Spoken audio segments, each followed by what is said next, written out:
자, 이번 시간에는 함수의 좀 더 심화된 문법에 대해서 알아볼 건데요. 이번 시간의 주인공은 입력과 출력입니다.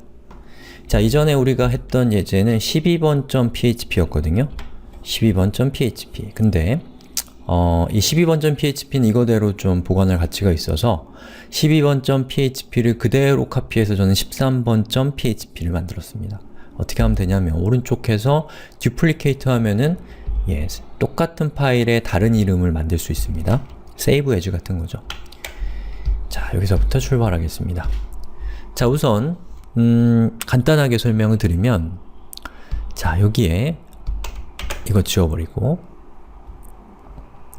자, 여기다가 제가 1을 넣으면 여기에 1이 출력되게 할 수 있고, 여기에 2를 넣으면 여기에 2가 출력되도록 할 수 있는 방법이 있어요. 바로 함수의 입력값을 주면 되는데요. 자, 예를 들어서 a라고 하는 저기에다가 뭐라고 할까요?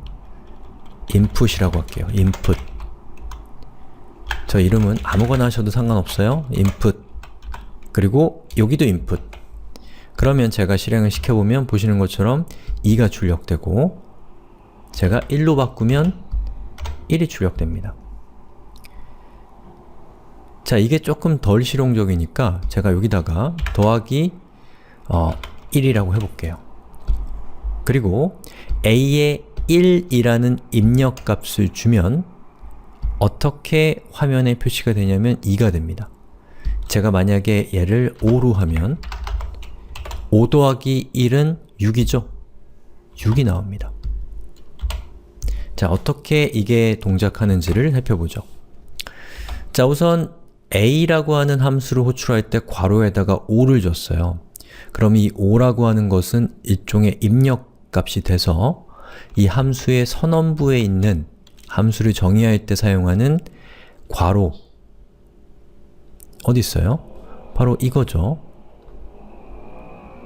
이것 사이에 a가 들어가는 겁니다. 그럼 거기에 지금 뭐가 자리를 잡고 있나요? input이라고 하는 문자가 자리 잡고 있습니다. 그러면 저 문자에 이 5라고 하는 값이 들어간 거예요. 다시 말해서 input은 변수입니다.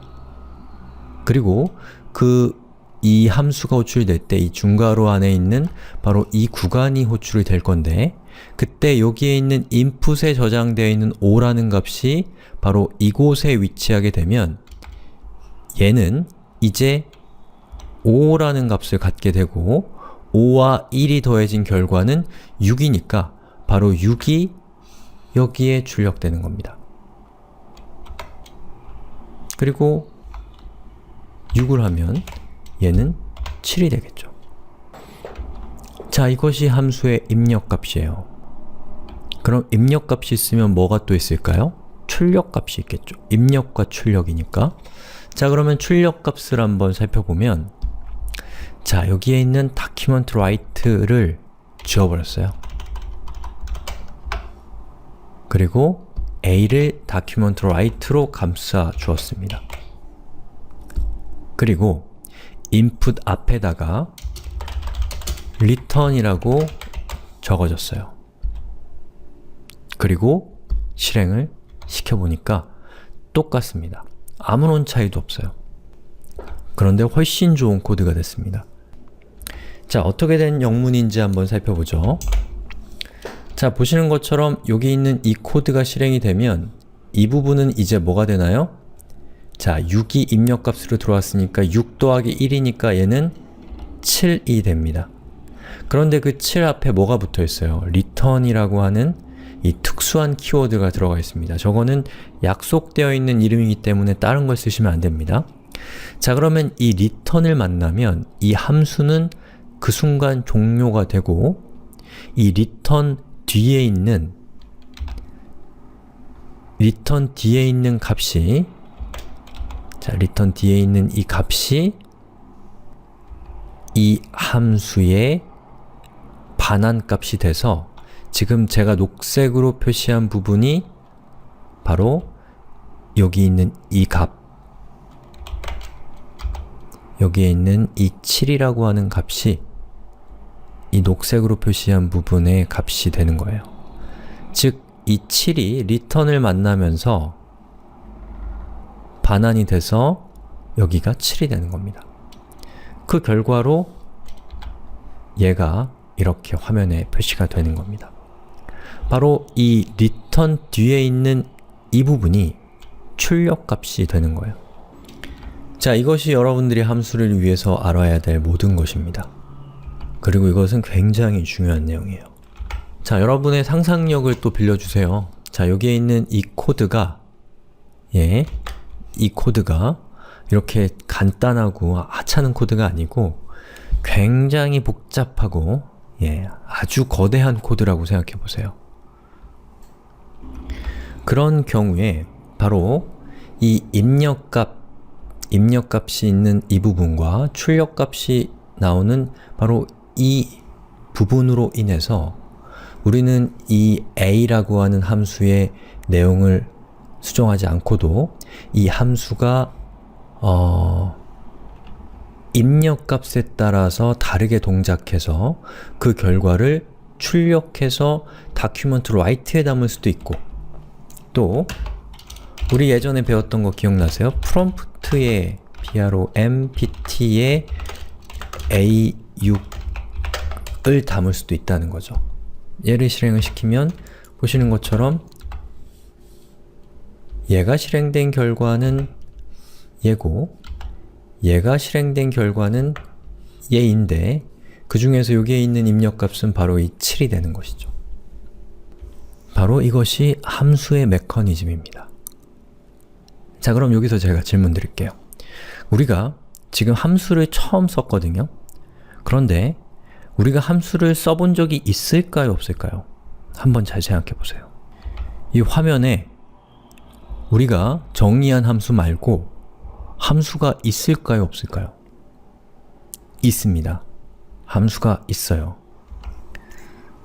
잘 찾아보세요. 누굴까요? 얘가 함수입니다.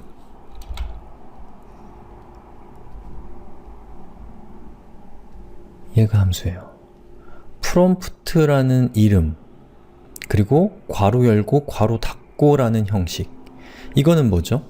함수를 호출할 때 사용하는 거니까 이 함수의 이름은 prompt라는 것을 알 수 있어요. 자, 그러면 우리가 prompt를 어디서 정의한 적이 있나요? 없죠. 우리가 prompt를 정의한 적이 없습니다. 그럼 이 prompt는 누가 정의한 걸까요? 바로 이 웹브라우저에 내장되어 있는 함수예요. 여러분들은 그 내장되어 있는 함수를 사용을 한 거고요. 그 내장되어 있는 함수에 입력값을 이렇게 주게 되면 그게 이런 식으로 prompt라는 창을 띄우면서 이렇게 동작되도록 미리 만들어져 있는 함수라는 것이죠. 그래서 여기 있는 이 prompt라는 함수는 내장된 함수, 다른 말로는 built-in 펑션이라고 하고요. 우리 집에 있는, 집을 살 때 내장되어 있는 가구를 built-in이라고 하잖아요. 자, 여기에 있는 이 a라는 펑션은 사용자가 우리가 정의한 함수라는 의미에서 사용자 정의 함수라고 부릅니다. 자, 그리고 또 함수가 있어요. 이 문서에는. 어디 또 있을까요? 바로 얘도 함수예요. 얘도 똑같이 앞에 있는 document는 빼시고 똑같이 write 괄호 닫고가 있잖아요. 얘 역시도 입력값을 받아서 그것을 이렇게 화면에 출력해주는 함수입니다. 우리는 write를 정의한 적이 없기 때문에 write는 역시 마찬가지로 내장돼서 우리에게 제공되는 함수인 거예요. 자, 그럼 이 document라는 건 뭐냐면, 자, 웹브라우저를 켰습니다. F11을 눌러서 개발자 도구를 켰어요. 그리고 요런 화면, 요거 따라하지 마세요. 자, 요걸 누르시면 얘가 나옵니다. 따라하지 않으셔도 됩니다. 자, 여기에다가 제가 document라고 입력하면 document가 뜨죠. 저 document도 이 브라우저에 내장된 무엇인가이기 때문에 저렇게 뜨는데요. 자, 여기서 제가 점을 찍었어요. 그러면 엄청나게 많은 무언가가 나옵니다. 자, 그 중에서 내려가 보면 뭐가 있냐면 document write라는 것이 있어요. 이게 바로 우리가 호출한 건데 얘가 함수예요. 그러면 얘도 함수겠죠? 여기 있는 게 다 함수는 아니지만 꽤 많은 것들이 함수입니다. 그러면 앞에 있는 얘는 뭐냐면 이 웹브라우저는 기본적으로 여러 개의 함수를 갖고 있어요. 예, 굉장히 많은 함수들을 내장하고 있는데 그 함수들이 만약에 예를 들어서 한 1000개라고 해보세요. 그러면 1000개의 함수가 그냥 이름만 가지고 있으면 좀 찾기가 어려울 거 아니에요? 분류가 하기가 어려울 거 아니에요? 그래서 뭐 document라고 하는 함수, 뭐 예를 들면 document라고 하는 카테고리 안에 write라는 함수를 두고 또 write ln이라는 함수도 두고 뭐 get element by id 뭐 기타 등등의 것들을 주는 거죠. 또 document가 아니라 window라고 하는 무엇인가가 있어서 거기에는 또 윈도우와 관련되어 있는 여러 가지 함수들이 있는 거예요. 그래서 함수 1000개를 그냥 풀어놓으면 관리하기가 힘들기 때문에 서로 연관되어 있는 성격이 비슷한 것끼리 다큐멘트로도 묶고 윈도우로도 묶고 또 다른 걸로도 묶고 해서 분류를 해놓은 거라고 생각하시면 됩니다. 이렇게 연관되어 있는 것들을 묶어주는 이 단위를 뭐라고 하냐면 객체라고 불러요. 객체. 그런데 우리는 그 객체에 대해서는 자세하게 설명하는 거 우리 수업의 범위를 넘어서기 때문에 나중에 제가 만든 강의에서 객체 지향 프로그래밍을 보시면 이 객체에 대한 얘기가 나옵니다. 거기서 참조하시면 될 거고요. 지금 단계에서는 적정 개념만 이해하고 계시면 됩니다. 즉, 여기에 있는 document라고 하는 객체에 소속되어 있는 write라는 함수예요. document는 이 메소드들을 효율적으로 관리하기 위해서 비슷한 성격끼리 카테고라이징 했다고 그 정도로 생각하시면 됩니다. 지금 단계에서는 결국에 얘도 함수고 얘도 함수라는 걸 알 수가 있죠. 자, 이렇게 해서 우리가 함수에 대해서 알아봤는데요. 어때요? 사용자 정의 함수를 알고 나니까 이 write라고 하는 우리가 잘 몰랐던 뭔가 그냥 이 미지의 문법이 이제 눈에 들어오죠. 자, 제가 너무 유명해서 잘 쓰고 싶지 않은 말인데 그래서 우리가 아는 만큼 보인다는 말을 쓰는 거죠. 어때요? 함수가 무엇인지를 아니까 우리가 지금까지 그냥 기계적으로 사용해왔던 이 write 또 prompt라는 것이 다르게 보이지 않나요? 바로 그 다르게 보이는 그 느낌이 좋아서 우리가 공부를 하는 거잖아요. 자, 그럼 우리 불쌍하게 소외되고 있는 PHP도 마무리를 해서 위에 있는 코드와 똑같은 코드를 만들어 보죠.